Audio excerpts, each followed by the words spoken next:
special short-term decision making under marginal costing techniques. The short-term decision or tactical decisions are made by middle-level managers in terms of the short term. Therefore, those decisions are related short-term. It is used marginal techniques to make short-term decisions. Different techniques and formulas in marginal costing are used to make short-term decisions. Following are some of them. 1. Introduction of a new product. 2. Make or buy. 3. Problems of limiting factors. 4. Dropping a product line. 5. Fixation of selling prices. 6. Selection of profitable. 7. Alternative courses of action. 8. Closing down or suspension of activities. 1.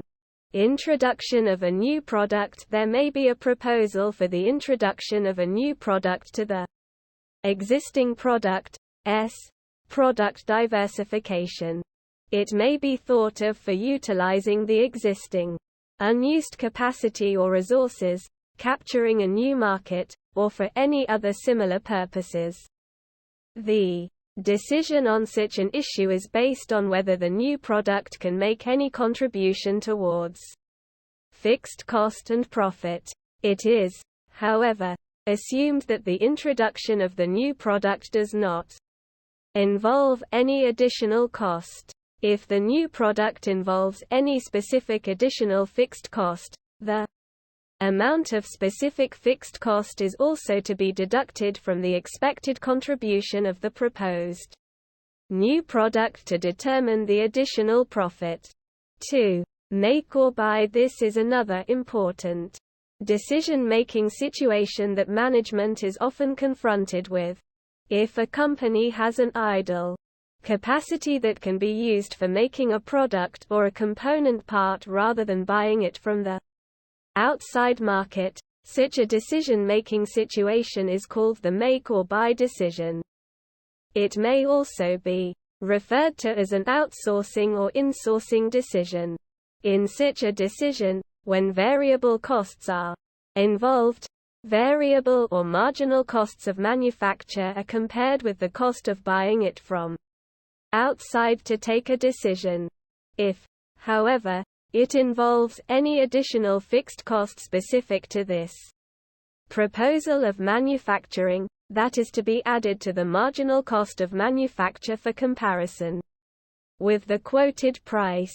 The decision rule is simple. Accept the proposal of making, if the marginal cost, plus the specific fixed cost, if any, is lower than the quoted price for buying. 3.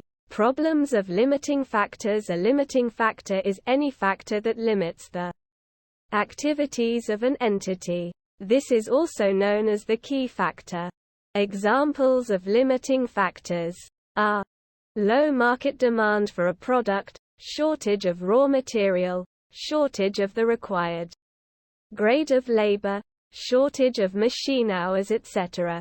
Under normal conditions, product selection decision is guided by the P/V ratio. The guiding principle is, the higher the P/V ratio, the more profitable is the product and vice versa.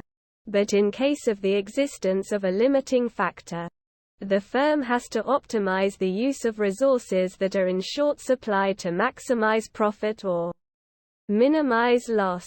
So, the decision regarding the selection of product amongst the alternatives should be guided by the amount of contribution per unit of limiting factor, the more profitable the product and vice versa. 4. Dropping of a product line or closing down or suspension of activities. This decision based on the apparent profitability of the products following the adsorption costing principle may be misleading. Hence, decision should be based on product profitability following the contribution concept under marginal costing. A product remains profitable so long as it has a positive contribution. A dropout decision is justified only when a product has a negative contribution or when it can be replaced by a more profitable one. When deciding whether a company should eliminate an unprofitable segment, the company should create a segment contribution margin income statement. If the contribution margin is positive, the company must consider direct and common fixed costs, what to do with freed up capacity and the effect on sales of other products.